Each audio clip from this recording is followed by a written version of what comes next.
ਦੇਸ਼ ਦੁਨੀਆ 'ਚ ਵਸਦੇ ਪੰਜਾਬੀਆਂ ਨੂੰ ਜੀ ਆਇਆਂ। ਮੈਂ ਹਰਜਿੰਦਰ ਸਿੰਘ ਰੰਧਾਵਾ, ਤੁਸੀਂ ਦੇਖ ਰਹੇ ਹੋ ਪੰਜਾਬ ਟੈਲੀਵਿਜ਼ਨ ਔਰ ਮੇਰੇ ਨਾਲ ਨੇ ਸੀਨੀਅਰ ਜਰਨਲਿਸਟ ਰਜੀਵ ਭਾਸਕਰ। ਭਾਸਕਰ ਸਾਹਿਬ, ਸਵਾਗਤ ਹੈ।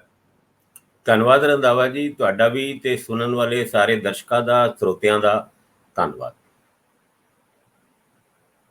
ਅੱਜ ਸਵੇਰੇ ਮੈਂ ਅਫਸਰਸ਼ਾਹੀ ਨੂੰ ਲੈ ਕੇ ਕੁਝ ਟਿੱਪਣੀਆਂ ਕੀਤੀਆਂ, ਲੇਕਿਨ ਸ਼ਾਮ ਪੈਂਦੇ ਪੈਂਦੇ ਇੱਕ ਐਸੀ ਖਬਰ ਆਈ, ਪੋਜ਼ਿਟਿਵ ਖਬਰ, ਸਕਾਰਾਤਮਕ ਖਬਰ, ਜਿਹਨੇ ਮੈਨੂੰ ਬੜੀ ਖੁਸ਼ੀ ਦਿੱਤੀ ਹੈ। ਔਰ ਖਾਸ ਤੌਰ ਤੇ ਸਵੇਰ ਦੀਆਂ ਟਿੱਪਣੀਆਂ ਤੋਂ ਬਾਅਦ ਇੱਕ ਸੀਨੀਅਰ IAS ਸੁਖਬੀਰ ਸਿੰਘ ਸੰਧੂ, ਮਾਝੇ ਦੀ ਧਰਤੀ ਦੇ ਜੰਮਪਲ ਸੁਖਬੀਰ ਸਿੰਘ ਸੰਧੂ, ਜਿਹੜੇ ਕਿ national highway authority of India ਦੇ ਚੇਅਰਮੈਨ ਸਨ, ਉਹਨਾਂ ਨੂੰ ਉੱਤਰਾਖੰਡ ਦਾ ਚੀਫ ਸੈਕਟਰੀ ਲਾਇਆ ਗਿਆ। ਨਿਤਿਨ ਗਡਕਰੀ ਵੱਲੋਂ ਕੀਤੇ ਗਏ ਟਵੀਟਸ ਨੂੰ ਦੇਖਦਿਆਂ, ਜਿੱਥੇ ਉਹਨਾਂ ਨੇ ਨਹਾਈ ਦੇ ਵਿੱਚ ਕੀਤੇ ਹੋਏ ਕੰਮਾਂ ਦੀ ਪ੍ਰਸ਼ੰਸਾ ਕੀਤੀ ਔਰ ਜਿੰਨੀ ਤੇਜ਼ ਗਤੀ ਨਾਲ ਇਹ ਕੰਸਟਰਕਸ਼ਨ ਦੇ ਕੰਮ ਸਿਰੇ ਚੜੇ, ਰੋਡ ਨੈਟਵਰਕ ਅੱਗੇ ਵਧਿਆ। ਮੈਨੂੰ ਯਾਦ ਹੈ ਕਿ ਐਕਸਪ੍ਰੈਸ ਵੇ ਜਿਹੜੀ ਦਿੱਲੀ ਤੋਂ ਕਟੜਾ ਤੱਕ ਜਾਣੀ ਸੀਗੀ, ਉਹਦਾ ਜਦੋਂ ਪੇਚਾ ਫਸ ਗਿਆ ਸੀ ਪੰਜਾਬ ਨੂੰ ਲੈ ਕੇ ਕਿ ਉਹ ਵਾਇਆ ਅੰਮ੍ਰਿਤਸਰ ਨਾ ਹੋ ਕੇ ਜਲੰਧਰ ਤੋਂ ਸਿੱਧੀ ਕੱਢਤੀ ਗਈ ਸੀ, ਉਦੋਂ ਸੁਖਬੀਰ ਸਿੰਘ ਸੰਧੂ ਨੇ ਇੱਕ ਵੱਖਰਾ ਰੂਪ ਦਿਖਾਇਆ ਸੀਗਾ ਔਰ ਬੜੀ ਭਾਰੀ ਮਦਦ ਕੀਤੀ ਸੀ ਪੰਜਾਬ ਦੀ। ਅੱਜ ਜੇਕਰ ਸੁਖਬੀਰ ਸਿੰਘ ਸੰਧੂ ਵਰਗੇ ਅਫਸਰ, ਮੈਂ ਖਾਸ ਤੌਰ ਤੇ ਇਹ ਰਿਸ਼ਤੇਦਾਰੀਆਂ ਨੇ ਕੁਝ, ਜਸਪਾਲ ਸਿੰਘ ਸੰਧੂ ਜਿਹੜੇ ਵਾਈਸ ਚਾਂਸਲਰ ਨੇ ਗੁਰੂ ਨਾਨਕ ਦੇਵ ਯੂਨੀਵਰਸਿਟੀ ਦੇ, ਉਹਨਾਂ ਨੇ ਵੀ ਬਹੁਤ ਸਾਰੇ ਪ੍ਰੋਜੈਕਟ ਲੈ ਕੇ ਆਂਦੇ ਜਦੋਂ ਉਹ ਯੂਨੀਵਰਸਿਟੀ ਗ੍ਰਾਂਟਸ ਕਮਿਸ਼ਨ ਦੇ ਸੈਕਟਰੀ ਸੀਗੇ, ਔਰ ਉਹਨਾਂ ਨੇ ਹੋਰ ਵੀ ਕਾਫੀ ਵੱਡੇ ਅਹੁਦਿਆਂ ਤੇ ਕੰਮ ਕੀਤਾ। ਇਹ ਇੱਕ ਐਸਾ ਪਰਿਵਾਰ ਹੈ ਜਿਸ ਪਰਿਵਾਰ ਦਾ ਜ਼ਿਕਰ ਕਰਨਾ, ਔਰ ਸੁਨਹਿਰੀ ਸ਼ਬਦਾਂ ਦਾ ਜ਼ਿਲ੍ਹਾ ਸੈਕਟਰੀ ਉੱਤਰਾਖੰਡ ਜਾ ਰਹੇ ਨੇ ਤੇ ਨਿਤਿਨ ਗਡਕਰੀ ਵੱਲੋਂ ਉਹਨਾਂ ਨੂੰ ਬਹੁਤ ਚੰਗੇ ਸ਼ਬਦਾਂ 'ਚ ਵਧਾਈ ਦਿੱਤੀ ਗਈ ਹੈ ਤੇ ਸਾਡੇ ਉਹ ਉਲਾਂਭੇ ਲੱਥ ਗਿਆ, ਕਿਉਂਕਿ ਬਹੁਤ ਸਾਰਾ ਰੋਡ ਨੈਟਵਰਕ ਤੇ ਬਹੁਤ ਸਾਰੇ ਪੰਜਾਬ ਨੂੰ ਮਿਲੇ ਪ੍ਰੋਜੈਕਟ ਜਿਨ੍ਹਾਂ ਦਾ ਕਦੇ ਜ਼ਿਕਰ ਹੀ ਨਹੀਂ ਹੋਇਆ, ਅੰਮ੍ਰਿਤਸਰ ਦੇ ਆਲੇ ਦੁਆਲੇ ਰਿੰਗ ਰੋਡ ਤੋਂ ਲੈ ਕੇ ਹੋਰ ਸਾਰੇ ਮਸਲੇ। ਸੋ ਅਸੀਂ ਉਹਨਾਂ ਨੂੰ ਵਧਾਈ ਦਿੰਦੇ ਹਾਂ ਤੇ ਨਾਲ ਦੀ ਨਾਲ ਹੀ ਮਹਿਸੂਸ ਕਰਦੇ ਹਾਂ ਕਿ ਜੇ ਅਫਸਰਸ਼ਾਹੀ ਦਿਲ ਤੋਂ ਕੰਮ ਕਰੇ, ਪੂਰੀ ਤਰ੍ਹਾਂ ਨਾਲ ਅੱਗੇ ਵੱਧ ਕੇ ਕੰਮ ਕਰੇ, ਤੇ ਉਹਨਾਂ ਨੂੰ ਬਿਹਤਰ ਅਸਾਈਨਮੈਂਟਸ ਵੀ ਮਿਲਦੀਆਂ, ਉਹਨਾਂ ਦੇ ਜਿਹੜੇ ਸਿਆਸੀ ਬੌਸ ਉਹ ਵੀ ਖੁਸ਼ ਹੁੰਦੇ ਆ। ਔਰ ਮੈਂ ਵੱਡੀ ਗੱਲ ਇਹ ਕਹਿਣਾ ਕਿ ਜਿਹੜੇ ਪਰਫਾਰਮ ਕਰਦੇ ਆ, ਉਹਨਾਂ ਦੀ ਲੋੜ ਹਰ ਥਾਂ ਬਣੀ ਰਹਿੰਦੀ ਹੈ। ਕੈਪਟਨ ਅਮਰਿੰਦਰ ਸਿੰਘ ਨੂੰ ਦਿੱਲੀ ਸੱਦੇ ਜਾਣ ਦਾ, ਕੱਲ ਮੰਗਲਵਾਰ ਨੂੰ ਦਿੱਲੀ ਸੱਦੇ ਜਾਣ ਦਾ ਇੱਕ ਚਰਚਾ ਹੈ। ਸ਼ਾਇਦ ਹਾਈਕਮਾਨ ਨੇ ਕੋਈ ਫਾਰਮੂਲਾ ਤਿਆਰ ਕੀਤਾ ਹੈ, ਜਿਸ ਫਾਰਮੂਲੇ ਨੂੰ ਡਿਸਕਸ ਕੀਤਾ ਜਾਣਾ ਪਾਰਟੀ ਦੇ ਪੁਨਰਗਠਨ ਨੂੰ ਲੈ ਕੇ ਜਾਂ ਹੋਰ ਮਸਲਿਆਂ ਤੇ। ਕਾਫੀ ਦਿਨ ਦਾ ਲਟਕਿਆ ਇਹ ਮਸਲਾ। ਕਾਂਗਰਸ ਦੀ ਲੀਡਰਸ਼ਿਪ ਜਿਹੜੀ ਪੰਜਾਬ ਦੇ ਵਿੱਚ ਆ, ਮੰਤਰੀ ਖਾਸ ਤੌਰ ਤੇ MLA, ਉਹ ਮਹਿਸੂਸ ਕਰਦੇ ਆ ਕਿ ਦਿਨ ਦਿਨ ਪਾਰਟੀ ਦੀ ਕਿਰਕਰੀ ਹੋ ਰਹੀ ਆ। ਹਾਈਕਮਾਂਡ ਦਾ ਫੈਸਲਾ ਨਾ ਲੈਣਾ ਪਾਰਟੀ ਲਈ ਨੁਕਸਾਨਦਾਇਕ ਹੈ। ਇਹਦੇ ਉੱਤੇ ਕੱਲ ਕੋਈ ਗੱਲਬਾਤ ਅੱਗੇ ਵੱਧ ਸਕਦੀ ਹੈ, ਲੇਕਿਨ ਇਸ ਤੋਂ ਵੀ ਵੱਡਾ ਪਹਿਲੂ ਆ ਕਿ ਅਸੀਂ ਵਿਅਕਤੀ ਪੂਜਕ ਹੋ ਗਏ ਆ। ਸਾਨੂੰ ਕੈਪਟਨ ਅਮਰਿੰਦਰ ਸਿੰਘ, ਸਿੱਧੂ ਜਾਂ ਸੁਖਬੀਰ ਬਾਦਲ ਜਾਂ ਕੋਈ ਹੋਰ ਦੂਜਾ ਇਹ ਸਵਾਲ ਆ ਕਿ ਜਦੋਂ 18 ਅਨੁਕਾਤੀ 13 ਅਨੁਕਾਤੀ ਪ੍ਰੋਗਰਾਮਾਂ ਦੀ ਗੱਲ ਹੁੰਦੀ ਆ ਤੇ ਉਦੋਂ ਜਿਹੜੇ ਸਾਡੇ ਚੋਣ ਮੈਨੀਫੈਸਟੋ ਬੇਮਾਨੇ ਜਿਹੇ ਲੱਗਣ ਲੱਗਦੇ ਆ, ਕਿਉਂਕਿ ਜੇਕਰ ਇਹਨਾਂ ਨੂੰ ਤੁਸੀਂ ਕੋਈ ਕਾਨੂੰਨੀ ਲਿਬਾਸ ਪਾ ਦਿਓ ਤਾਂ ਕਿ ਕੋਈ ਵੀ ਵਾਅਦਾ ਕਰਕੇ ਮੁੱਕਰ ਨਾ ਸਕੇ। ਸੋ ਪੰਜਾਬ ਦੀ ਹੋਣੀ ਆ ਤਰਾਸਦੀ ਆ ਕਿ ਅਜੇ ਵੀ ਰਵਾਇਤੀ ਪੋਲਿਟਿਕਸ ਹੋ ਰਹੀ ਆ ਤੇ ਗਾਂ 2022 ਚ ਵੀ ਇਹੀ ਹੁੰਦੀ ਰਹਿਣੀ ਆ। ਸਭ ਤੋਂ ਪਹਿਲਾਂ ਮੈਂ ਤੁਹਾਨੂੰ ਜਿਹੜਾ ਕੈਪਟਨ ਅਮਰਿੰਦਰ ਸਿੰਘ ਦੇ ਦਿੱਲੀ ਤੋਂ ਸੱਦੇ ਦਾ ਜ਼ਿਕਰ ਹੋ ਰਿਹਾ, ਉਹਦੇ ਬਾਰੇ ਪੁੱਛਣਾ ਚਾਹੂੰਗਾ ਕਿ ਇੱਥੋਂ ਕੁਝ ਨਿਕਲ ਕੇ ਆਉਣ ਵਾਲਾ ਹੈ ਜਾਂ ਇਹ ਵੀ ਕੋਰੀ ਢਿੱਲੇ ਮੱਠੇ ਆਪਣੇ ਆਪ ਨੂੰ ਸ਼ੋਅ ਕਰ ਸਕਦੇ ਆ, ਉਹ ਜਾਣਗੇ ਵੀ ਕਿ ਨਹੀਂ ਜਾਣਗੇ? ਇਹ ਸਾਰੇ ਸਵਾਲ ਨੇ। ਲੋਕ ਹੁਣ ਦਿਲਚਸਪੀ ਲੈਣੀ ਘੱਟ ਕਰ ਗਏ ਇਹਨਾਂ ਮਾਮਲਿਆਂ 'ਚ। ਦੇਖੋ ਰੰਧਾਵਾ ਜੀ, ਇਹ ਤਕਰੀਬਨ ਤੈਅ ਹੋਵੇ ਕਿ ਕੱਲ ਮੁੱਖ ਮੰਤਰੀ ਕੈਪਟਨ ਅਮਰਿੰਦਰ ਸਿੰਘ ਦਿੱਲੀ ਜਾ ਰਹੇ ਨੇ, ਔਰ ਉਹ ਜਿਹੜੀ ਤਰੀਕ ਹਾਈਕਮਾਨ ਨੇ ਦਿੱਤੀ ਸੀ 8 ਜੁਲਾਈ ਜਾਂ 10 ਜੁਲਾਈ ਦੀ, ਉਹ ਵੀ ਨਜ਼ਦੀਕ ਆ ਰਹੀ ਹੈ। ਕੱਲ 6 ਤਰੀਕ ਹੈਗੀ ਹੈ, ਕੱਲ ਉਹ ਦਿੱਲੀ ਜਾਣਗੇ। ਹਾਈਕਮਾਨ ਦੇ ਨਾਲ ਉਹਨਾਂ ਦੀ ਮੀਟਿੰਗ ਹੈਗੀ ਹੈ। ਕਿਹਾ ਜਾਂਦਾ ਸੀਗਾ ਸ਼ਾਇਦ ਸਿੱਧੂ ਉਹਨਾਂ ਨੂੰ ਵੀ ਸੱਦਿਆ ਜਾਏਗਾ। ਜਿਹੜੀ ਸਿੱਧੂ ਉਹਨਾਂ ਨਾਲ ਹਾਈਕਮਾਨ ਦੀ ਮੀਟਿੰਗ ਹੋਈ ਹੈ, ਉਹਦੇ ਵਿੱਚ ਕੁਝ ਫਾਰਮੂਲੇ ਕੱਢੇ ਗਏ ਹੋਣੇ। ਉਹਨਾਂ ਫਾਰਮੂਲੇ ਤੇ ਕੈਪਟਨ ਸਾਹਿਬ ਦੀ ਮੋਹਰ ਲਵਾਉਣੀ ਔਰ ਕੈਪਟਨ ਸਾਹਿਬ ਨੂੰ ਵੀ ਇਸ ਗੱਲ ਤੇ ਮਨਾਉਣਾ ਕਿ ਅੱਗੇ ਚੱਲ ਕੇ ਕਾਰਵਾਈ ਉਹਨਾਂ ਮੁੱਦਿਆਂ ਤੇ, ਜਿਹੜੇ ਮੁੱਦੇ ਕੈਪਟਨ ਸਾਹਿਬ ਨੂੰ 18 ਪੁਆਇੰਟ ਪ੍ਰੋਗਰਾਮ ਦਿੱਤਾ ਸੀਗਾ, ਉਹਨਾਂ ਮੁੱਦਿਆਂ ਤੇ ਵੀ ਬਲੂ ਪ੍ਰਿੰਟ ਕੈਪਟਨ ਸਾਹਿਬ ਨੇ ਤਿਆਰ ਕੀਤਾ, ਉਹਦੇ ਉੱਤੇ ਵੀ ਜ਼ਿਕਰ ਹੋਣ ਦੀ ਸੰਭਾਵਨਾ ਹੈਗੀ ਹੈ। ਤੇ 2022 ਦੇ ਵਿੱਚ ਕਿੰਨੂੰ ਤੇ ਕਿੰਨਾ ਪ੍ਰੋਜੈਕਟ ਕੀਤਾ ਜਾਏਗਾ, ਸ਼ਾਇਦ ਇਸ ਬਾਰੇ ਦੇ ਵਿੱਚ ਵੀ ਕੋਈ ਗੱਲਬਾਤ ਹੋਏ। ਮੈਨੂੰ ਇਹ ਲੱਗਦਾ ਹੈ ਕਿ ਕਾਂਗਰਸ ਦੇ ਵਿੱਚ ਮਚਿਆ ਹੋਇਆ ਰਫੜ ਹੁਣ ਅੰਤਿਮ ਦੌਰ ਤੇ ਹੈਗਾ ਤੇ ਜੋ ਵੀ ਕੁਝ ਹੈਗਾ ਆਰ ਪਾਰ ਦੀ ਲੜਾਈ, ਸਿੱਧੂ ਬਨਾਮ ਕੈਪਟਨ, ਇਸ ਗੱਲ ਦਾ ਫੈਸਲਾ ਛੇਤੀ ਹੋਣ ਵਾਲਾ ਹੈ। ਉਹ ਕੱਲ ਹੋਏ, ਪਰਸੋਂ ਹੋਏ ਜਾਂ ਇੱਕ ਦਿਨ ਹੋਰ ਛੱਡ ਕੇ ਹੋਏ, ਪਰ ਇਸ ਹਫਤੇ ਦੇ ਵਿੱਚ ਇਹ ਫੈਸਲਾ ਹੋ ਜਾਣਾ ਹੈ। ਇਸ ਗੱਲ ਦੇ ਇੰਡੀਕੇਸ਼ਨ ਦਿੱਲੀ ਤੋਂ ਵੀ ਆ ਰਹੇ ਨੇ ਔਰ ਪੰਜਾਬ ਤੋਂ ਵੀ ਜਾ ਰਹੇ ਨੇ। ਹੁਣ ਦੇਖੋ ਹੁਣ ਦਾ ਫੈਸਲਾ ਕੀ ਹੈ, ਇਹਦਾ ਇੰਤਜ਼ਾਰ ਸਾਡੇ ਤੇ ਸਾਡੇ ਸਰੋਤਿਆਂ ਨੂੰ, ਸਾਡੇ ਦਰਸ਼ਕਾਂ ਨੂੰ ਵੀ ਬੜੀ ਬੇਸਬਰੀ ਨਾਲ ਹੈ, ਜਿਹਦਾ ਜ਼ਿਕਰ ਅਸੀਂ ਅਕਸਰ ਕਮੈਂਟਸ ਦੇ ਵਿੱਚ ਦੇਖਦੇ ਹਾਂ ਵੀ ਕੀ ਬਣਿਆ ਸਿੱਧੂ ਦਾ, ਕੀ ਬਣਿਆ ਕੈਪਟਨ ਦਾ। ਹੁਣ ਬੜੀ ਛੇਤੀ ਅਸੀਂ ਦੱਸਾਂਗੇ ਕੀ ਬਣਿਆ ਸਿੱਧੂ ਦਾ ਤੇ ਕੀ ਬਣਿਆ ਕੈਪਟਨ ਦਾ। ਅੱਛਾ, ਮੈਂ ਜਦੋਂ ਸ਼ੁਰੂਆਤੀ ਲਫ਼ਜ਼ ਕਹੇ ਨੇ, ਸੁਖਬੀਰ ਸਿੰਘ ਸੰਧੂ ਸੀਨੀਅਰ IAS ਅਫਸਰ ਜਿਨ੍ਹਾਂ ਨੇ ਕੰਮ ਕਰਕੇ ਨਾਮਣਾ ਖੱਟਿਆ, ਲਗਭਗ ਕਾਫੀ ਉਹਨਾਂ ਦੀਆਂ ਅਸਾਈਨਮੈਂਟਸ ਐਸੀਆਂ ਨੇ ਜਿਨ੍ਹਾਂ ਦੇ ਵਿੱਚ ਉਹਨਾਂ ਦਾ ਜ਼ਿਕਰ ਆਉਂਦਾ ਰਿਹਾ, ਲੇਕਿਨ ਜਿਹੜੇ ਕਹਿੰਦੇ ਆ ਕਿ ਸੌਂਦੇ ਹੀ ਨਹੀਂ ਗਏ ਔਰ ਬਹੁਤ ਤੇਜ਼ੀ ਨਾਲ ਕੰਮ ਕਰਦੇ ਆ। ਹਾਲਾਂਕਿ ਉਹ ਥੋੜੇ ਜਿਹੇ ਹਾਸ਼ੀਏ ਤੇ ਕੀਤੇ ਗਏ ਸੀ ਸੀਨੀਅਰ ਹੋਣ ਦੇ ਬਾਵਜੂਦ। ਉਹਨਾਂ ਨੇ ਇਸ ਮਹਿਕਮੇ ਨੂੰ, ਜਿਹੜਾ ਟਰਾਂਸਪੋਰਟ ਦਾ ਮਹਿਕਮਾ, ਇਹਨੂੰ ਵੀ ਬੜੀ ਤੇਜ਼ੀ ਨਾਲ ਅੱਗੇ ਵਧਾਇਆ। ਜਿਹੜੀ ਜਿਵੇਂ ਸੜਕਾਂ ਦਾ ਜਾਲ ਵਿਸ਼ਾ ਹੈ, ਉਹਨੂੰ ਲੈ ਕੇ ਉਹਦੀ ਸਰਾਹਨਾ ਕਰਨੀ ਬਣਦੀ ਬੰਦੇ ਦੀ, ਪਰ ਜਦੋਂ ਉਹ ਗਾਂ ਆਪਣੇ ਕਿਸੇ ਅਫਸਰ ਦੀ ਸਰਾਹਨਾ ਕਰ ਰਿਹਾ ਤੇ ਮੈਨੂੰ ਬੜੀ ਦਿਲਚਸਪੀ ਹੋਈ। ਪਿੱਛੇ ਜਦੋਂ ਗੁਰੂ ਨਾਨਕ ਦੇਵ ਯੂਨੀਵਰਸਿਟੀ ਤੋਂ ਇੱਕ ਪ੍ਰੋਜੈਕਟ ਆਇਆ ਸੀਗਾ ਕਿ ਜਿਹੜੀ ਅੰਮ੍ਰਿਤਸਰ ਤੋਂ ਵਾਘੇ ਤੱਕ ਦੀ ਸੜਕ ਆ, ਉਹਦਾ ਸੁੰਦਰੀਕਰਨ ਕੀਤਾ ਜਾਣ, ਉਹ ਵੀ NH ਜਿਹੜਾ national highway authority of India, ਉਹਨੇ ਰਲ ਕੇ ਦਿੱਤਾ ਸੀ। ਸੋ ਮੈਨੂੰ ਇੰਝ ਲੱਗਦਾ ਕਿ ਜਿਹੜੀ ਬਿਊਰੋਕ੍ਰੇਸੀ 'ਚ ਇਸ ਲਹਿਜੇ ਤੇ ਲਬੋ ਲਿਆਜ਼ ਨਾਲ ਕੰਮ ਕਰੇ, ਮੈਨੂੰ ਲੱਗਦਾ ਬੜਾ ਫਾਇਦਾ ਹੋ ਸਕਦਾ। ਦੂਜੇ ਅਫਸਰਾਂ ਨੂੰ ਇਹ ਸਿੱਖਣ ਦੀ ਲੋੜ ਆ। ਤੁਹਾਨੂੰ ਲੱਗਦਾ ਹੈ ਕਿ ਸਾਨੂੰ ਉਦਾਹਰਨਾਂ ਜਿਹੜੀਆਂ ਪ੍ਰਸਤੁਤ ਕਰਨੀਆਂ ਚਾਹੀਦੀਆਂ, ਪੇਸ਼ ਕਰਨੀਆਂ ਚਾਹੀਦੀਆਂ, ਕਦੇ ਪੋਜ਼ਿਟਿਵਿਟੀ ਵੀ ਦਿਖਾਉਣੀ ਚਾਹੀਦੀ ਹੈ? ਬਿਲਕੁਲ, ਤੁਸੀਂ ਠੀਕ ਕਹਿ ਰਹੇ ਹੋ। ਇਸ ਤਰ੍ਹਾਂ ਦੇ ਬਹੁਤ ਸਾਰੇ ਅਫਸਰ ਹੈਗੇ ਨੇ ਜਿਨ੍ਹਾਂ ਨੇ ਵਾਕਈ ਬੜਾ ਵਧੀਆ ਕੰਮ ਕੀਤਾ ਹੈ, ਪਰ ਕਈ ਵਾਰ ਵਧੀਆ ਕੰਮ ਕਰਨ ਵਾਲੇ ਅਫਸਰਾਂ ਨੂੰ ਬਾਅਦ ਚੋਂ ਸਰਕਾਰਾਂ ਟੰਗ ਜਾਂਦੀ ਹੈ। ਖਾਸ ਕਰਕੇ ਤੁਸੀਂ ਹਰਿਆਣਾ ਦੀ ਗੱਲ ਅਸ਼ੋਕ ਖੇਮਕਾ ਉਹਨਾਂ ਦੀ ਕਰੋ। ਜਦ ਉਹਨਾਂ ਨੇ ਰੋਬਰਟ ਵਾਡਰਾ ਦੇ ਖਿਲਾਫ ਜਾਂ ਭੁਪਿੰਦਰ ਸਿੰਘ ਹੁੱਡਾ ਦੇ ਖਿਲਾਫ ਕੁਝ ਜ਼ਮੀਨਾਂ ਦੇ ਘੁਟਾਲੇ ਦੀ ਗੱਲ ਉਜਾਗਰ ਕੀਤੀ ਸੀਗੀ ਔਰ ਉਹਦੇ ਵਿੱਚ ਆਬਜੈਕਸ਼ਨ ਲਾਏ ਸੀ, ਤੇ ਭਾਜਪਾ ਜਿਹੜੀ ਉਸ ਟਾਈਮ ਆਪੋਜੀਸ਼ਨ ਪਾਰਟੀ ਸੀਗੀ, ਉਹਨਾਂ ਨੇ ਖੇਮਕਾ ਉਹਨਾਂ ਦੀ ਬੜੀ ਤਾਰੀਫ ਕੀਤੀ ਸੀਗੀ। ਔਰ ਇਹ ਮੰਨਿਆ ਜਾਂਦਾ ਸੀਗਾ ਜਦ ਭਾਜਪਾ ਦੀ ਸਰਕਾਰ ਆਏਗੀ ਤੇ ਅਸ਼ੋਕ ਖੇਮਕਾ ਨੂੰ ਕਿਸੇ ਵਧੀਆ ਜਗ੍ਹਾ ਉਹ ਪੋਸਟ ਕਰਨਗੇ, ਕਿਉਂਕਿ ਐਦਾਂ ਦੇ ਇਮਾਨਦਾਰ ਅਫਸਰ ਦੀ ਸਰਕਾਰਾਂ ਨੂੰ ਲੋੜ ਹੁੰਦੀ ਹੈ। ਪਰ ਹੋਇਆ ਕਿ ਜਦ ਭਾਜਪਾ ਦੀ ਸਰਕਾਰ ਆਈ, ਉਹੀ ਅਸ਼ੋਕ ਖੇਮਕਾ, ਜਿੰਨੀ ਕੁ ਟਰਾਂਸਫਰਾਂ ਉਹਨਾਂ ਦੀ ਕਾਂਗਰਸ ਦੇ ਟਾਈਮ ਹੋਈ ਸੀ, ਉਸ ਤੋਂ ਵੀ ਜ਼ਿਆਦਾ ਟਰਾਂਸਫਰਾਂ ਔਰ ਉਸ ਤੋਂ ਵੀ ਜ਼ਿਆਦਾ ਤਰੀਕੇ ਨਾਲ ਖੁੱਡੇ ਲਾਈਨ ਲਾਏ ਗਏ ਭਾਜਪਾ ਦੀ ਸਰਕਾਰ ਦੇ ਵਿੱਚ। ਇਸ ਕਰਕੇ ਇਹ ਜਿਹੜੇ ਉਦਾਹਰਣ ਹੈਗੇ ਆ, ਹੁਣ ਜਿਸ ਤਰ੍ਹਾਂ ਤੁਸੀਂ ਸੁਖਬੀਰ ਉਹਨਾਂ ਦੀ ਜਿਹੜਾ ਐਗਜ਼ਾਮਪਲ ਦਿੱਤਾ, ਉਹਨਾਂ ਨੇ ਬਹੁਤ ਵਧੀਆ ਕੰਮ ਕੀਤੇ ਨੇ, ਪਰ ਜਿਨ੍ਹਾਂ ਅਫਸਰਾਂ ਨੇ ਵਧੀਆ ਕੰਮ ਕੀਤੇ ਨੇ ਉਹਨਾਂ ਨੂੰ ਉਹਨਾਂ ਦੇ ਵਧੀਆ ਕੰਮ ਦਾ ਰਿਵਾਰਡ ਨਾ ਮਿਲੇ ਔਰ ਉਹਨਾਂ ਦੇ ਵਧੀਆ ਕੰਮ ਨੂੰ ਪ੍ਰੋਜੈਕਟ ਵਧੀਆ ਤਰੀਕੇ ਨਾਲ ਨਾ ਕੀਤਾ ਜਾਏ, ਇਹ ਸਰਕਾਰਾਂ ਦੀ ਨਲਾਇਕੀ ਹੁੰਦੀ ਹੈ। ਕਿਉਂਕਿ ਸਰਕਾਰ ਚਾਹੁੰਦੀ ਹੈ ਕਿ ਅਫਸਰਾਂ ਦੇ ਕੀਤੇ ਹੋਏ ਵਧੀਆ ਕੰਮਾਂ ਨੂੰ ਅਸੀਂ ਆਪਣੇ ਰਾਹੀਂ ਪ੍ਰੋਜੈਕਟ ਕਰੀਏ, ਅਸੀਂ ਉੱਥੇ ਨੀਂਹ ਪੱਥਰ ਲਾ ਕੇ ਉਹਨਾਂ ਦਾ ਉਦਘਾਟਨ ਕਰੀਏ ਤੇ ਬਾਅਦ ਚੋਂ ਜਿਹੜੇ ਅਫਸਰ ਹੈਗੇ ਆ ਉਹ ਆਪਣੀ ਜਿਹੜੀ ਕੀਤੇ ਹੋਏ ਕੰਮ ਨੂੰ ਕਿਸੇ ਵੀ ਜਗ੍ਹਾ ਪ੍ਰੋਜੈਕਟ ਨਾ ਕਰ ਪਾਉਣ। ਚਲੋ ਇਹ ਤੇ ਅਫਸਰਾਂ ਦੀ ਤੇ ਦੂਜੇ ਪਾਸੇ ਰਾਜਨੀਤਿਕ ਲੋਕ ਹੈਗੇ ਨੇ, ਉਹਨਾਂ ਦੀ ਇਹ ਖਿੱਚਤਾਨ ਚੱਲਦੀ ਰਹਿੰਦੀ ਹੈ। ਪਰ ਅਫਸਰ ਜਿਹੜੇ ਵਧੀਆ ਕੰਮ ਕਰਦੇ ਨੇ, ਅਸੀਂ ਤੁਹਾਡੇ ਇਸ ਪਲੇਟਫਾਰਮ ਦੇ ਰਾਹੀਂ ਹਮੇਸ਼ਾ ਉਹਨਾਂ ਦੀ ਸ਼ਲਾਘਾ ਕਰਦੇ ਹਾਂ ਔਰ ਅਸੀਂ ਉਹਨਾਂ ਦੀ ਤਾਰੀਫ ਹੀ ਕਰਦੇ ਹਾਂ। ਮੈਨੂੰ ਭਾਸਕਰ ਸਾਹਿਬ ਯਾਦ ਹੈ ਕਿ 2 ਦਿਨ ਪਹਿਲਾਂ ਤੁਸੀਂ ਇੱਕ ਪ੍ਰੋਗਰਾਮ ਦੇ ਵਿੱਚ ਬੰਗੇ ਵਾਲਾ ਜਿਹੜਾ ਐਲੀਵੇਟਡ ਰੋਡ ਹੈ, ਜਿਹੜਾ ਫਲਾਈਓਵਰ ਹੈ, ਉਹਦੀ ਗੱਲ ਕੀਤੀ ਸੀਗੀ। ਤੇ ਇੱਕ ਗੈਰ ਰਸਮੀ, ਉਸ ਤੋਂ ਬਾਅਦ ਇੱਕ ਗੈਰ ਰਸਮੀ ਗੱਲਬਾਤ ਦੇ ਵਿੱਚ ਮੈਨੂੰ ਜਸਪਾਲ ਸਿੰਘ BBC ਨੇ ਯੂਨੀਵਰਸਿਟੀ ਦੇ, ਉਹਨਾਂ ਮੈਨੂੰ ਯਾਦ ਕਰਾਇਆ, ਕਹਿੰਦੇ ਜੀ ਤੁਸੀਂ ਪੋਲੀਟੀਸ਼ੀਅਨਸ ਦੇ ਜ਼ਿਕਰ ਕਰ ਰਹੇ ਸੀਗੇ, ਮੈਨੂੰ ਉਹਨਾਂ ਯਾਦ ਕਰਾਇਆ ਕਿ ਕਿਵੇਂ ਸੁਖਬੀਰ ਸਿੰਘ ਸੰਧੂ ਨੇ ਇਹਨੂੰ ਓਵਰਨਾਈਟ ਜਿਹੜਾ ਇਹਦੇ ਤੇ ਕੰਮ ਸ਼ੁਰੂ ਕਰਵਾਇਆ ਔਰ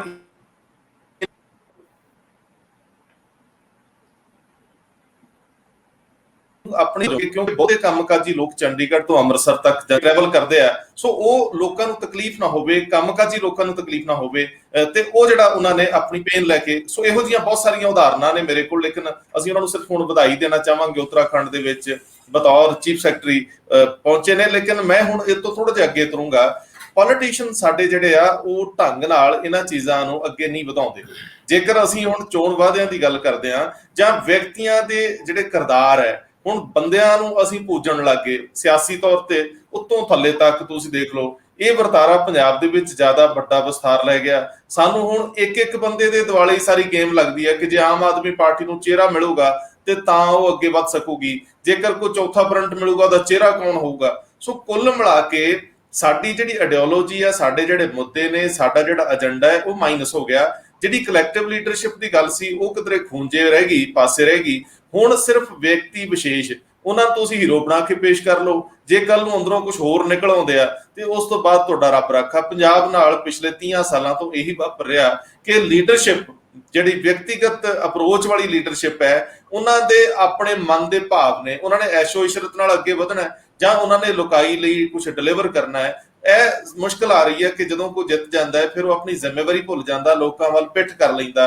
ਤੁਹਾਨੂੰ ਲੱਗਦਾ ਕਿ ਅਸੀਂ ਮੁੱਦਿਆਂ ਤੋਂ ਪਾਸੇ ਹੋ ਗਏ, ਵਿਅਕਤੀਆਂ ਤੱਕ ਸੀਮਤ ਹੋ ਗਏ? ਰੰਧਾਵਾ ਜੀ, ਤੁਸੀਂ ਇਹ ਗੱਲ ਜਿਹੜੀ ਕਹੀ ਹੈ, ਤੁਸੀਂ ਪੰਜਾਬ ਦੀ 50-60 ਸਾਲ ਦੀ ਰਾਜਨੀਤੀ ਦੇ ਵਿੱਚ ਦੇਖੋ ਤੇ ਹਮੇਸ਼ਾ ਪਰਸਨੈਲਿਟੀ ਬੇਸਡ ਰਾਜਨੀਤੀ ਰਹੀ ਹੈ। ਮੁੱਖ ਮੰਤਰੀ ਭਾਵੇਂ ਬਾਦਲ ਸਾਹਿਬ ਹੋਣ ਜਾਂ ਫਿਰ ਕੈਪਟਨ ਅਮਰਿੰਦਰ ਸਿੰਘ ਹੋਣਾ, ਇਹਨਾਂ ਦੋਨਾਂ ਚਿਹਰਿਆਂ ਤੋਂ ਇਲਾਵਾ ਜਾਂ ਅਕਾਲੀ ਦਲ ਦੇ ਵਿੱਚ ਤੇ ਦੂਜੇ ਪਾਸੇ ਕਾਂਗਰਸ ਦੇ ਵਿੱਚ ਏਦਾਂ ਲੱਗਦਾ ਸੀ ਵੀ ਹੋਰ ਚਿਹਰੇ ਤੇ ਕੋਈ ਹੈ ਹੀ ਨਹੀਂ। ਔਰ ਗੱਲ ਸਾਰੀ ਪੋਲੀਟੀਕਲ ਪਾਰਟੀਆਂ ਜਦੋਂ ਵੀ ਸੀਐਮ ਦੇ ਚਿਹਰੇ ਦੀ ਗੱਲ ਕਰਦੀਆਂ, ਹੁਣ ਸੁਖਬੀਰ ਬਾਦਲ ਉਹਨਾਂ ਨੇ ਕੁਝ ਦਿਨ ਪਹਿਲੇ ਕਿਹਾ ਕਿ ਵੀ ਅਗਰ ਸਾਡੀ ਸਰਕਾਰ ਬਣਦੀ ਹੈ ਤੇ ਉਪ ਮੁੱਖ ਮੰਤਰੀ ਦਲਿਤ ਹੋਏਗਾ। ਦੂਜੇ ਪਾਸੇ ਭਾਜਪਾ ਨੇ ਵੀ ਦਲਿਤ ਕਾਰਡ ਖੇਡਦੇ ਹੋਏ ਕਿਹਾ ਕਿ ਸਾਡਾ ਅਗਰ ਸਰਕਾਰ ਬਣਨ ਦਾ ਚਾਂਸ ਲੱਗਿਆ ਤੇ ਅਸੀਂ ਮੁੱਖ ਮੰਤਰੀ ਇੱਕ ਦਲਿਤ ਨੂੰ ਦੇਵਾਂਗੇ। ਤੀਜੇ ਪਾਸੇ ਜਿਹੜੀ ਹੁਣ ਕਾਂਗਰਸ ਦੇ ਵਿੱਚ ਵੀ ਗੱਲ ਚੱਲਦੀ ਪਈ ਹੈ ਕਿ ਵੀ ਜੱਟ ਮੁੱਖ ਮੰਤਰੀ ਹੁੰਦਾ ਹੈ ਤੇ ਪੀਪੀਸੀਸੀ ਪ੍ਰਧਾਨ ਕੋਈ ਹਿੰਦੂ ਲਾਣਾ ਚਾਹੀਦਾ ਹੈ। ਯਾਨੀ ਅਸੀਂ ਉਹਨਾਂ ਚਿਹਰਿਆਂ ਦੀ ਗੱਲ ਕਰ ਰਹੇ ਹਾਂ ਜਿਨ੍ਹਾਂ ਦੀ ਸ਼ਖਸੀਅਤ ਦੇ ਬਾਰੇ 'ਚ ਜਾਂ ਜਿਨ੍ਹਾਂ ਦੀ ਕੈਪੇਬਿਲਿਟੀਜ਼ ਦੇ ਬਾਰੇ 'ਚ ਹਮੇਸ਼ਾ ਤੋਂ ਸਾਨੂੰ ਡਾਊਟ ਰਿਹਾ। ਕਿਉਂਕਿ ਜਦ ਅਸੀਂ ਚਿਹਰਿਆਂ ਦੀ ਰਾਜਨੀਤੀ ਤੇ ਮੋਹਰ ਲਾਈ, ਤੁਸੀਂ ਇਹ ਦੱਸੋ ਵੀ ਕੈਪਟਨ ਅਮਰਿੰਦਰ ਸਿੰਘ ਨੇ 4.5 ਸਾਲ ਦੇ ਵਿੱਚ ਇੱਦਾਂ ਦਾ ਕਿਹੜਾ ਕੰਮ ਕੀਤਾ ਜਿਹਦੇ ਕਰਕੇ ਅਸੀਂ ਉਹਨਾਂ ਨੂੰ ਦੁਬਾਰਾ ਵੋਟ ਦੇ ਕੇ ਮੁੱਖ ਮੰਤਰੀ ਬਣਾਈਏ। ਦੂਜੇ ਪਾਸੇ ਨਵਜੋਤ ਸਿੰਘ ਸਿੱਧੂ ਉਹਨਾਂ ਨੇ ਕਿਹੜਾ ਇੱਦਾਂ ਦਾ ਚੰਨ ਚਾੜਿਆ ਜਿਹੜਾ ਲੋਕਾਂ ਦੀ ਫੇਵਰ ਦੇ ਵਿੱਚ ਜਾਂਦਾ ਹੋਏ, ਸਵਾਏ ਗੱਲਾਂ ਤੋਂ। ਨਵਜੋਤ ਸਿੰਘ ਸਿੱਧੂ ਉਹਨਾਂ ਨੇ ਆਪਣੇ 4.5 ਸਾਲ ਜਾਂ 5 ਸਾਲ ਦੀ ਰਾਜਨੀਤੀ ਦੇ ਵਿੱਚ ਗੱਲਾਂ ਕੀਤੀਆਂ, ਉਹ ਗੱਲਾਂ ਸਾਨੂੰ ਬਹੁਤ ਵਧੀਆ ਚੰਗੀਆਂ ਲੱਗੀਆਂ। ਹੁਣ ਉਹਨਾਂ ਨੇ ਕੋਈ ਏਜੰਡਾ ਵੀ ਸੈੱਟ ਕੀਤਾ ਹੈ, ਏਜੰਡਾ ਵੀ ਸਾਨੂੰ ਚੰਗਾ ਲੱਗਦਾ ਹੈ, ਪਰ ਉਹ ਅਗਰ ਮੁੱਖ ਮੰਤਰੀ ਬਣਨ ਦਾ ਚਾਂਸ ਉਹਨਾਂ ਨੂੰ ਮਿਲਦਾ ਹੈ ਤੇ ਇੱਦਾਂ ਦੀ ਕੋਈ ਗਾਰੰਟੀ ਨਹੀਂ ਹੈਗੀ ਕਿ ਉਸ ਏਜੰਡੇ ਨੂੰ ਜਿਹਨੂੰ ਦਿਖਾ ਕੇ ਸਾਡੇ ਤੋਂ ਵੋਟ ਲੈਣ ਦੀ ਕੋਸ਼ਿਸ਼ ਕੀਤੀ ਜਾਂਦੀ ਹੈ, ਉਸ ਏਜੰਡੇ ਨੂੰ ਇੰਪਲੀਮੈਂਟ ਵੀ ਕਰਾ ਪਾਣਗੇ ਕਿ ਨਹੀਂ। ਕਈ ਵਾਰ ਇਹ ਗੱਲ ਚੱਲੀ ਹੈ ਇਲੈਕਟੋਰਲ ਰਿਫਾਰਮਸ ਦੀ, ਔਰ ਬਹੁਤ ਪੋਲੀਟੀਕਲ ਸਟੇਜਾਂ ਤੋਂ ਇਹ ਗੱਲ ਕਹੀ ਗਈ ਹੈ ਕਿ ਇਲੈਕਸ਼ਨ ਕਮਿਸ਼ਨ ਨੂੰ ਪੋਲ ਰਿਫਾਰਮਸ ਦੇ ਦੌਰਾਨ ਹਮੇਸ਼ਾ ਜਿਹੜਾ ਹੈ ਘੋਸ਼ਣਾ ਪੱਤਰ ਜਾਂ ਮੈਨੀਫੈਸਟੋ ਜਿਹਨੂੰ ਕਹਿੰਦੇ ਆ ਨਾ, ਜਿਹਨੂੰ ਬੀਜੇਪੀ ਕਹਿੰਦੀ ਹੈ ਸੰਕਲਪ ਪੱਤਰ, ਕਿਉਂ ਨਾ ਇਹ ਮੈਂਡੇਟਰੀ ਤੇ ਲੀਗਲ ਬਣਾ ਦਿੱਤਾ ਜਾਏ। ਹਰ ਪੋਲੀਟੀਕਲ ਪਾਰਟੀ ਨੂੰ ਆਪਣੇ ਘੋਸ਼ਣਾ ਪੱਤਰ ਦੇ ਹਿਸਾਬ ਨਾਲ ਟਾਈਮ ਬਾਉਂਡ ਮੈਨਰ ਦੇ ਵਿੱਚ ਕੰਮ ਕਰਨਾ ਪਏਗਾ। ਔਰ ਅਗਰ ਉਹ ਇਸ ਟਾਈਮ ਬਾਉਂਡ ਮੈਨਰ ਦੇ ਵਿੱਚ ਉਸ ਘੋਸ਼ਣਾ ਪੱਤਰ ਜਾਂ ਉਸ ਏਜੰਡੇ ਦੇ ਉੱਤੇ ਜਾਂ ਉਸ ਸੰਕਲਪ ਪੱਤਰ ਦੇ ਉੱਤੇ ਕੰਮ ਨਹੀਂ ਕਰਦੇ ਤੇ ਉਹਨਾਂ ਨੂੰ ਵਾਪਸ ਭੇਜਣ ਦਾ ਅਧਿਕਾਰ ਲੋਕਾਂ ਕੋਲ ਹੋਣਾ ਚਾਹੀਦਾ ਹੈ। ਹੁਣ ਏਦਾਂ ਦੀ ਗੱਲਾਂ ਤੇ ਬਹੁਤ ਚੱਲ ਰਹੀ ਹੈ, ਪਰ ਏਦਾਂ ਦੇ ਰਿਫਾਰਮਸ ਕਦੀ ਵੀ ਕਿਸੇ ਵੀ ਪੋਲੀਟੀਕਲ ਪਾਰਟੀ ਨੂੰ ਰਾਸ ਨਹੀਂ ਆਉਂਦੇ, ਤਾਂ ਹੀ ਇਹ ਗੱਲਾਂ ਅੱਗੇ ਨਹੀਂ ਤੁਰਦੀ। ਕਿਉਂਕਿ ਜਿਹੜੇ ਸ਼ੁਭ ਚਿੰਤਕ ਜਾਂ ਥਿੰਕ ਟੈਂਕ ਜਿਨ੍ਹਾਂ ਦੀ ਅਸੀਂ ਗੱਲ ਕਰ ਰਹੇ ਹਾਂ, ਉਹ ਵੀ ਆਪਣਾ ਟਰੈਕ ਚੇਂਜ ਕਰ ਦਿੰਦੇ ਨੇ ਜਦ ਇਸ ਤਰ੍ਹਾਂ ਦੀ ਗੱਲਾਂ ਸ਼ੁਰੂ ਕਰਨ ਤੋਂ ਬਾਅਦ ਕੋਈ ਹੱਥ ਪੱਲਾ। ਕਿਉਂਕਿ ਇਲੈਕਸ਼ਨ ਕਮਿਸ਼ਨ ਦੀ ਗੱਲ ਕਰੀਏ ਤੇ ਇਲੈਕਸ਼ਨ ਕਮਿਸ਼ਨ ਵੀ ਕਟਹਿਰੇ ਦੇ ਵਿੱਚ ਕਈ ਵਾਰ ਖੜਾ ਪਾਇਆ ਗਿਆ, ਖਾਸ ਕਰਕੇ ਪਿੱਛੇ ਵੈਸਟ ਬੰਗਾਲ ਦੇ ਇਲੈਕਸ਼ਨ ਦੇ ਵਿੱਚ ਵੀ ਇੱਦਾਂ ਦੇ ਇਲਜ਼ਾਮ ਲੱਗੇ ਜਿਹੜੇ ਕਿ ਇਲੈਕਸ਼ਨ ਕਮਿਸ਼ਨ ਵਰਗੀ ਆਰਗੇਨਾਈਜੇਸ਼ਨ ਦੇ ਉੱਤੇ ਨਹੀਂ ਲੱਗਣੇ ਚਾਹੀਦੇ। ਇੱਥੇ ਤੱਕ ਕਿ ਐਲੀਗੇਸ਼ਨ ਸਹੀ ਸੀ ਗਲਤ ਸੀ ਇਸ ਮਗਰ ਤੇ ਅਸੀਂ ਜਾਂਦੇ ਹੀ ਨਹੀਂ, ਪਰ ਉੱਦਾਂ ਦੇ ਐਲੀਗੇਸ਼ਨ ਲੱਗਣੇ ਉਹ ਵੀ ਇੱਕ ਮੰਦਭਾਗੀ ਗੱਲ ਹੈਗੀ ਹੈ। ਹੁਣ ਇਲੈਕਟੋਰਲ ਰਿਫਾਰਮਸ ਦੀ ਗੱਲ ਫਿਰ ਤੁਰਨੀ ਚਾਹੀਦੀ ਹੈ। 4.5 ਸਾਲ ਬਾਅਦ ਜੇ ਕੈਪਟਨ ਸਾਹਿਬ ਇਹ ਕਹਿੰਦੇ ਨੇ ਕਿ 500 ਵਾਅਦੇ ਕੀਤੇ ਸੀ ਘੋਸ਼ਣਾ ਪੱਤਰ ਦੇ ਵਿੱਚ, ਉਹਦੇ ਵਿੱਚੋਂ 485 ਵਾਅਦੇ ਅਸੀਂ ਪੂਰੇ ਕਰਤੇ, 18 ਦੀ ਲਿਸਟ ਹਾਈਕਮਾਨ ਨੇ ਹੋਰ ਦੇ ਦਿੱਤੀ। ਪਰ ਉਹ ਜਿਹੜੇ ਮੁੱਦੇ ਜਿਹੜੇ ਪੰਜਾਬ ਦੇ ਲੋਕਾਂ ਨਾਲ ਸਿੱਧੇ ਰਾਬਤਾ ਰੱਖਦੇ ਸੀਗੇ, ਭਾਵੇਂ ਉਹ ਬਿਜਲੀ ਦਾ ਹੋਏ, ਭਾਵੇਂ ਉਹ ਕਿਸਾਨੀ ਸੰਕਟ ਦਾ ਹੋਏ, ਆਰਥਿਕ ਸੰਕਟ ਦਾ ਹੋਏ, ਜਾਂ ਫਿਰ ਬੇਅਦਬੀਆਂ ਦਾ ਮੁੱਦਾ ਵੀ ਲੋਕਾਂ ਦੀ ਭਾਵਨਾ ਦੇ ਨਾਲ ਤੇ ਰੱਖਦਾ ਹੈ। ਪਰ ਇਸ ਤੋਂ ਇਲਾਵਾ ਤੁਹਾਨੂੰ ਨਹੀਂ ਲੱਗਦਾ ਕਿ ਮੁੱਦੇ ਹੋਰ ਵੀ ਨੇ? ਜਦ ਕੈਪਟਨ ਸਾਹਿਬ ਇਹ ਗੱਲ ਕਹਿੰਦੇ ਨੇ ਘਰ ਨੌਕਰੀ ਦੇ ਦਿੱਤੀ, ਔਰ ਉਹ ਨੌਕਰੀ ਘਰ ਦੇਣ ਦੀ ਬਜਾਏ ਲਾਸਟ 'ਚ ਰਫੜ ਪੈਂਦਾ ਉਹਨਾਂ ਦਾ ਤਦ ਜਦ ਉਹ 2 MLA ਦੇ ਕਾਕਿਆਂ ਨੂੰ ਨੌਕਰੀ ਦਿੰਦੇ ਨੇ, ਉਹ ਵੀ 1987 ਦੇ ਵਿੱਚ ਉਹਨਾਂ ਦੇ ਦਾਦਿਆਂ ਨੇ ਸ਼ਹਾਦਤ ਦਿੱਤੀ ਸੀ। ਉਹਦਾ ਕੰਪਨਸੇਸ਼ਨ, ਉਹਦਾ ਤਰਸ ਦੇ ਆਧਾਰ ਤੇ ਨੌਕਰੀ ਇੰਨੇ ਸਾਲ ਬਾਅਦ ਦੇਣਾ, ਇਹ ਇੱਕ ਸਿਸਟਮ ਦਾ ਮਜ਼ਾਕ ਨਹੀਂ? ਸਿਸਟਮ ਦਾ ਮਜ਼ਾਕ ਉਡਾਏ ਤੇ ਕਿੱਦਾਂ ਲੱਗਦਾ ਹੈ? ਮੈਨੂੰ ਇਹ ਲੱਗਦਾ ਹੈ ਕਿ ਬਈ ਗੱਲ ਬਹੁਤ ਅੱਗੇ ਤੱਕ ਜਾਣੀ ਚਾਹੀਦੀ ਹੈ, ਲੋਕਾਂ ਨੂੰ ਇਹ ਮੁੱਦੇ ਚੱਕਣੇ ਚਾਹੀਦੇ। ਭਾਸਕਰ ਸਾਹਿਬ, ਮੈਨੂੰ ਇਹ ਵੀ ਲੱਗਦਾ ਹੈ ਕਿ ਜਿਹੜੀ ਸਟੇਟ ਕਦੇ ਖੁਸ਼ਹਾਲ ਸਟੇਟ ਸੀ, ਜੇਕਰ ਉਹਦਾ ਲੱਕ ਟੁੱਟਿਆ, ਚਲੋ ਵੱਖਰੀ ਗੱਲ ਆ ਕਿ ਇੱਕ ਦੌਰ ਜਿਹਨੂੰ ਖਾੜਕੂਵਾਦ ਦਾ ਕਾਲਾ ਦੌਰ ਵੀ ਕਹਿੰਦੇ ਆ, ਅੱਤਵਾਦ ਦਾ ਦੌਰ ਵੀ ਕਹਿੰਦੇ ਆ, ਉਹ ਦੌਰ ਨੇ ਸੱਚਮੁੱਚ ਇੱਥੇ ਬਹੁਤ ਨੁਕਸਾਨ ਕੀਤਾ। ਲੇਕਿਨ ਉਸ ਤੋਂ ਬਾਅਦ ਸਾਡੇ ਕੋਲ ਸੰਭਲਣ ਦਾ ਮੌਕਾ ਸੀ, ਉਹ ਸੰਭਲਣ ਦੇ ਮੌਕੇ ਨੂੰ ਅਸੀਂ ਖੁੰਝਾਤਾ। ਅਸੀਂ ਅੱਜ ਜੇ ਕੋਈ ਵੱਡੇ ਕਰਜ਼ੇ ਦੀ ਗੱਲ ਕਰਦੇ ਹਾਂ ਤੇ ਜੇ ਕਰਜ਼ਾ ਵਿਕਾਸ ਲਈ ਚੜਿਆ ਹੁੰਦਾ ਤੇ ਗੱਲ ਕੋਈ ਨਹੀਂ ਸੀ, ਕਿਉਂਕਿ ਜਦੋਂ ਵਿਕਾਸ ਹੁੰਦਾ ਹੈ ਉਹਦੇ ਨਾਲ ਮੌਕੇ ਵੱਧਦੇ ਆ ਤੇ ਰੈਵਨਿਊ ਜਨਰੇਟ ਹੁੰਦਾ। ਸਾਡੇ ਰੈਵਨਿਊ ਜਨਰੇਟ ਤਾਂ ਹੋਇਆ ਨਾ, ਸਾਨੂੰ ਤਨਖਾਹਾਂ ਦੇਣ ਦੇ ਲਾਲੇ ਪੈ ਰਹਿੰਦੇ ਆ, ਸਾਡੀ ਬਹੁਤੀ ਜਿਹੜੀ ਟੈਕਸ ਕਲੈਕਸ਼ਨ ਆ ਉਹ ਤਨਖਾਹਾਂ ਦੇਣ ਚਲੇ ਜਾਂਦੀ ਆ। ਹੁਣ ਸਵਾਲ ਇਹ ਹੈ ਕਿ ਸਾਡੇ ਇੱਥੇ ਇੰਡਸਟਰੀ ਕਿਉਂ ਨਹੀਂ ਆਉਂਦੀ, ਸਾਡੇ ਜਿਹੜੇ ਕਾਰਪੋਰੇਟ ਘਰਾਣੇ ਨੇ ਉਹ ਪੈਸੇ ਲਾਉਣ ਕਿਉਂ ਨਹੀਂ ਆਉਂਦੇ। ਕਦੇ ਪੱਛਮੀ ਬੰਗਾਲ ਦੀ ਗੱਲ ਹੁੰਦੀ ਸੀ ਕਿ ਉੱਥੇ ਕਮਿਊਨਿਸਟ ਯੂਨੀਅਨਾਂ ਬਹੁਤ ਨੇ, ਉੱਥੇ ਲੋਕ ਡਰਦੇ ਸੀਗੇ। ਪੰਜਾਬ ਦੇ ਵਿੱਚ ਕ੍ਰਾਈਮ ਜਿਹੜਾ ਉਹਦਾ ਪੱਧਰ ਹਮੇਸ਼ਾ ਦੂਜਿਆਂ ਨਾਲੋਂ ਜ਼ਿਆਦਾ ਬਣਿਆ ਹੋਇਆ। ਸਮਝ ਨਹੀਂ ਆਉਂਦੀ ਕਿ ਜਦੋਂ ਦੁਨੀਆ ਦੇ ਵਿੱਚ ਨਿੱਜੀਕਰਨ ਦਾ ਦੌਰ ਆ, ਨਿੱਜੀਕਰਨ ਦਾ ਸਿੱਧਾ ਸੰਬੰਧ ਕੋਈ ਨਾ ਕੋਈ ਇੰਡਸਟਰੀ ਨਾਲ ਹੈ। ਅੱਜ ਬੰਗਲੌਰ 'ਚ ਇੰਨਾ ਵਿਕਸਿਤ ਹੋ ਗਿਆ, ਹੈਦਰਾਬਾਦ ਇੱਕ ਨਵੀਂ ਹੱਬ ਬਣ ਗਿਆ, ਚੰਡੀਗੜ੍ਹ ਦਾ ਆਈਟੀ ਸੈਕਟਰ ਜਿਹੜਾ ਸੀਗਾ, ਆਈਟੀ ਯੂਨਿਟ ਗਵਰਨਮੈਂਟ ਨੇ ਕੋਸ਼ਿਸ਼ ਕੀਤੀ ਸੀ ਕਿ ਇੱਥੇ ਆਈਟੀ ਪਾਰਕ ਬਣਾਇਆ ਜਾਵੇ, ਉਹ ਧੂੜ ਫੱਕੀ ਜਾਂਦਾ। ਮੈਨੂੰ ਸਮਝ ਨਹੀਂ ਆਉਂਦੀ ਕਿ ਅਸੀਂ ਸਮੇਂ ਦੇ ਹਾਣ ਦੇ ਹੋਏ ਕਿਉਂ ਨਹੀਂ। ਸਾਡੀਆਂ ਪਾਲਿਸੀਜ਼, ਸਾਡੇ ਅਫਸਰਸ਼ਾਹ ਜਿਹੜੇ ਨੇ, ਬਿਊਰੋਕ੍ਰੇਸੀ ਹੈ, ਉਹਨਾਂ ਨੇ ਬਣਾਉਣੀਆਂ ਸੀ। ਪੋਲੀਟੀਸ਼ੀਅਨ ਕੋਲ ਤਾਂ ਇੱਕ ਇਲੈਕਸ਼ਨ ਤੋਂ ਦੂਜੀ ਇਲੈਕਸ਼ਨ ਤੱਕ ਦਾ ਸਫ਼ਰ ਕਰਨ ਤੋਂ ਬਿਨਾਂ ਫੁਰਸਤ ਹੀ ਹੈ ਨਹੀਂ। ਉਹਨਾਂ ਕੋਲ ਤਾਂ ਲੋਕਾਂ ਦੇ ਭੋਗ ਵਿਆਹ ਅਟੈਂਡ ਕੀਤੇ ਬਿਨਾਂ ਹੋਰ ਕੋਈ ਕੰਮ ਹੀ ਹੈ ਨਹੀਂ। ਮੈਨੂੰ ਇਹ ਨਹੀਂ ਸਮਝ ਆਉਂਦੀ ਕਿ ਸਾਡੀ ਸਾਰੀ ਦੀ ਸਾਰੀ ਢਾਂਚਾਗਤ ਜਿਹੜੀ ਰਾਜਨੀਤੀ ਸੀ, ਸਾਡੀ ਢਾਂਚਾਗਤ ਪ੍ਰਸ਼ਾਸਨਿਕ ਵਿਵਸਥਾ ਸੀ, ਉਹ ਚਰਮਰਾ ਕਿਉਂ ਗਈ, ਉਹਨੇ ਦਮ ਕਿਉਂ ਤੋੜਤਾ। ਆਖਰ ਅਸੀਂ ਤਰਜੀਹਾਂ ਕਿਉਂ ਨਹੀਂ ਫਿਕਸ ਕੀਤੀਆਂ? ਅਸੀਂ ਇਹ ਨਹੀਂ ਕਿਉਂ ਨਹੀਂ ਸੋਚਿਆ ਕਿ ਜੇ ਇੰਡਸਟਰੀ ਸਾਡੇ ਕੋਲ ਨਹੀਂ ਹੋਊਗੀ ਤਾਂ ਫਿਰ ਸਾਡੇ ਕੋਲ ਰੁਜ਼ਗਾਰ ਦੇ ਮੌਕੇ ਕਿਵੇਂ ਹੋਣਗੇ। ਸਾਡਾ ਰਾ ਮਟੀਰੀਅਲ ਜਿਹੜਾ ਉਹ ਜਸਟ ਝੋਨੇ ਕਣਕ ਤੱਕ ਸੀਮਤ ਹੋ ਕੇ ਰਹਿ ਗਿਆ। ਲੈਂਡ ਲੌਕਡ ਅਸੀਂ ਹੈਗੇ ਆ, ਚਾਰ ਪਾਸਿਓਂ ਘਿਰੇ ਹੋਏ ਆ ਅਸੀਂ ਦੂਜੀਆਂ ਸਟੇਟਾਂ ਨਾਲ, ਜ਼ਮੀਨ ਨਾਲ। ਸਾਡੇ ਕੋਲ ਇੱਕੋ ਹੀ ਸਾਧਨ ਸੀ, ਅਸੀਂ ਵਾਹਗਾ ਖਿਲਾਉਂਦੇ, ਅਸੀਂ ਪੀਸ ਰੱਖਦੇ, ਅਸੀਂ ਕੋਸ਼ਿਸ਼ ਕਰਦੇ ਕਿ ਸਾਡਾ ਵਪਾਰ ਅੱਗੇ ਵੱਧ ਜਾਂਦਾ। ਲੇਕਿਨ ਸਾਡੀਆਂ ਸਰਕਾਰਾਂ ਨੇ ਤਰਜੀਹ ਇੱਧਰ ਦਿੱਤੀ ਨਹੀਂ। ਹੁਣ ਮੈਨੂੰ ਅੱਜ ਇਹੀ ਸਭ ਤੋਂ ਵੱਡੀ ਮੁਸ਼ਕਲ ਲੱਗਦੀ ਆ ਕਿ ਕੋਈ ਵੀ ਇਹ ਸੋਚਣ ਲਈ ਤਿਆਰ ਨਹੀਂ। ਜਿਹੜੇ ਨਵੀਆਂ ਧਿਰਾਂ ਨੇ, ਨਵੇਂ ਲੋਕ ਨੇ, ਉਹ ਵੀ ਕਹਿੰਦੇ ਯਾਰ ਇੱਥੇ ਕੱਖ ਨਹੀਂ ਹੋਣਾ। ਫਿਰ ਜੇ ਕੱਖ ਨਹੀਂ ਹੋਣਾ, ਇਸ ਧਰਤੀ ਦਾ ਕੀ ਬਣੂਗਾ? ਬਹੁਤ ਸਾਰੇ ਇਸ ਤਰ੍ਹਾਂ ਦੇ ਉਪਰਾਲੇ ਕੀਤੇ ਗਏ, ਪਿਛਲੀ ਸਰਕਾਰ ਨੇ ਵੀ ਕੀਤੇ। ਤੁਹਾਨੂੰ ਯਾਦ ਹੋਏਗਾ ਇਨਵੈਸਟਮੈਂਟ ਪੰਜਾਬ ਕਰਕੇ ਜਾਂ ਇਨਵੈਸਟ ਪੰਜਾਬ ਕਰਕੇ ਇੱਦਾਂ ਦਾ ਉਪਰਾਲਾ ਸੁਖਬੀਰ ਬਾਦਲ ਉਹਨਾਂ ਨੇ ਬਤੌਰ ਉਪ ਮੁੱਖ ਮੰਤਰੀ ਕੀਤਾ ਸੀਗਾ, ਔਰ ਦਾਅਵੇ ਇਹ ਕੀਤੇ ਗਏ ਸੀ ਵੀ ਇੰਨੇ 1000 ਕਰੋੜ ਦੇ MOU ਸਾਈਨ ਹੋ ਗਏ ਔਰ ਬੜੀ ਛੇਤੀ ਪੰਜਾਬ ਦੇ ਵਿੱਚ ਲਹਿਰਾਂ ਬਹਿਰਾਂ ਹੋ ਜਾਣਗੀਆਂ।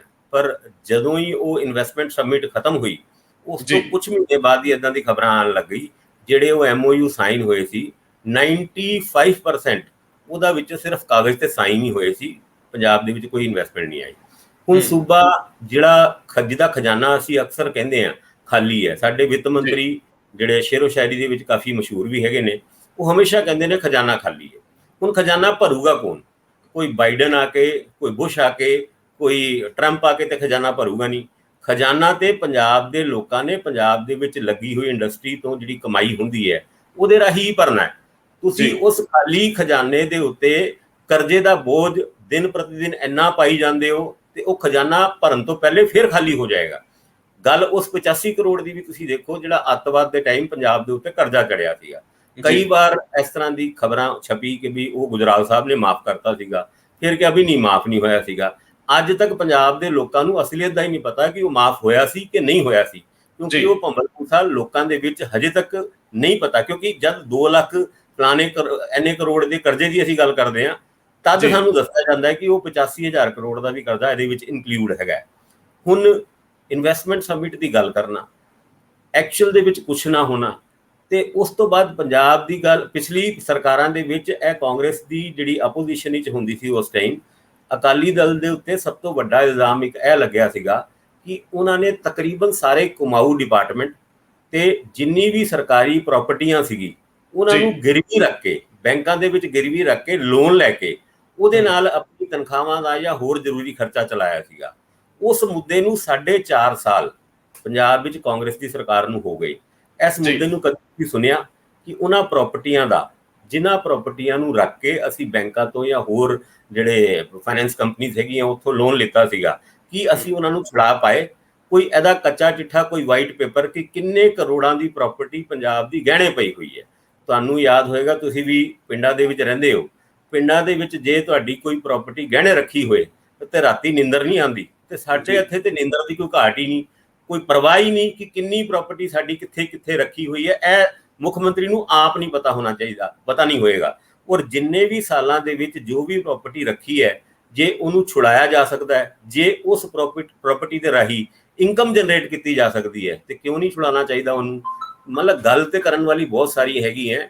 ਔਰ ਇਹ ਗੱਲ ਭਾਵੇਂ ਚੋਣ ਮੈਨੀਫੈਸਟੋ ਨੂੰ ਮੈਂਡੇਟਰੀ ਬਣਾਉਣ ਦੀ ਹੋਏ ਜਾਂ ਫਿਰ ਗਹਿਣੇ ਪਈ ਪ੍ਰਾਪਰਟੀਜ਼ ਨੂੰ ਛੁਡਾਉਣ ਦੀ ਗੱਲ ਹੋਏ, ਕਿਸੇ ਨਾ ਕਿਸੇ ਉਸ ਚਿਹਰੇ ਨੂੰ, ਜਿਨ੍ਹਾਂ ਚਿਹਰਿਆਂ ਦੀ ਗੱਲ ਕਰਦੇ ਆ, ਕੁਝ ਤੇ ਕਰਨਾ ਪਏਗਾ। ਇਸ ਕਰਕੇ ਮੇਰੀ ਰਾਏ ਤੇ ਪੰਜਾਬ ਤੇ ਪੰਜਾਬੀਆਂ ਨੂੰ ਹੈਗਾ ਕਿ ਵਿਅਕਤੀਗਤ ਰਾਜਨੀਤੀ, ਚਿਹਰਿਆਂ ਦੀ ਰਾਜਨੀਤੀ ਤੋਂ ਉੱਠ ਕੇ ਏਜੰਡੇ ਦੀ ਰਾਜਨੀਤੀ ਨੂੰ ਅਪਣਾਉਣ, ਔਰ ਜੋ ਵਿਅਕਤੀ ਵਿਸ਼ੇਸ਼ ਤੁਹਾਡੇ ਵਾਸਤੇ ਵਧੀਆ ਏਜੰਡਾ ਲੈ ਕੇ ਆਉਂਦਾ ਹੈ ਔਰ ਉਸ ਏਜੰਡੇ ਨੂੰ ਪੂਰਾ ਕਰਨ ਦਾ ਪ੍ਰਣ ਕਰਦਾ ਹੈ, ਸਹੁੰ ਚੱਕਦਾ ਹੈ, ਉਹ ਸਹੁੰ ਉਹ ਨਹੀਂ ਸੰਵਿਧਾਨਿਕ ਸਹੁੰ, ਤੇ ਉਹਨੂੰ ਲਿਆਓ ਤੇ ਪੰਜਾਬ ਦਾ ਭਲਾ ਕਰਾਓ। ਖੈਰ ਹੈ, ਮੇਰੀ ਜਜ਼ਬਾਤੀ ਗੱਲਾਂ ਵੀ ਹੈਗੀ ਹੈ, ਮੈਂ ਥੋੜਾ ਜਿਹਾ ਇਸ ਮੁੱਦੇ ਤੇ ਜਜ਼ਬਾਤੀ ਵੀ ਹੋ ਗਿਆ, ਪਰ ਮੈਨੂੰ ਇਹ ਲੱਗਦਾ ਹੈ ਹੋਣਾ ਬਹੁਤ ਜ਼ਰੂਰੀ ਹੈ।